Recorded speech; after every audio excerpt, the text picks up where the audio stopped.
What we're going to do now is look at fly control. Now, flies can be a big problem in any business, now particularly in a food production area, in a kitchen or a bar or a factory, but also in any type of workplace. There's lots of different ways of controlling flies. So the best thing you can do if you have a fly problem is to have a look around and do a sort of risk assessment and an assessment on exactly what the problem is, because it may well be that the flies are coming from a particular area.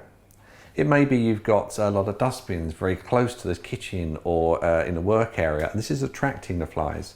So the flies are gathering and reproducing around the rubbish and then coming into the building.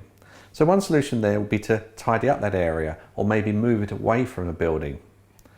You can also control flies by putting fly screens up. Now, a fly screen is a fine mesh that goes over a window, so you can still have the window open, allowing airflow, but it keeps any flies or insects away out of the building. You can also get these to cover doors if needed. These can be either a drop screen, which is a mesh, or a solid plastic that you can just drive through or walk through. Another way of controlling flies inside the building will be the use of electric fly killers. Now, all electric fly killers will come in different shapes and sizes, so it's very important that you read the instructions for the one that you actually have. But just briefly, they're a sealed container where the fly can go in and it gets electrocuted, and then it drops down into this tray at the bottom.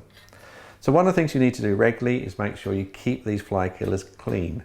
So you need to disconnect it from the mains, clean the unit properly, make sure there's no problems with the dirt on it, and also dust down and clean the top of it, because they're often mounted on the wall or hanging from the ceiling. This particular one here hangs from a hook.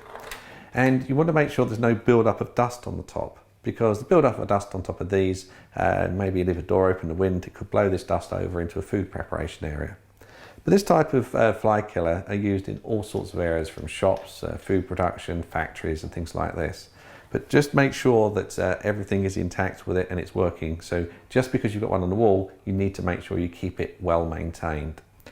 There are other ways of controlling flies. You could be using fly papers and fly traps to actually attract flies, but make sure that you can use these in your business. Depending on the business itself, you may find that having a fly paper on the wall, which are a sticky strip that the flies are attracted to and they stick to, is in itself a risk to health and hygiene within a kitchen environment. So you may find that they're not allowed. Also, they're not that easy if the air is fairly breezy or there's lots of wind around. Other fly areas on the outside, there can be fly traps and stuff like this. So consult a fly control specialist if you need help on a larger scale.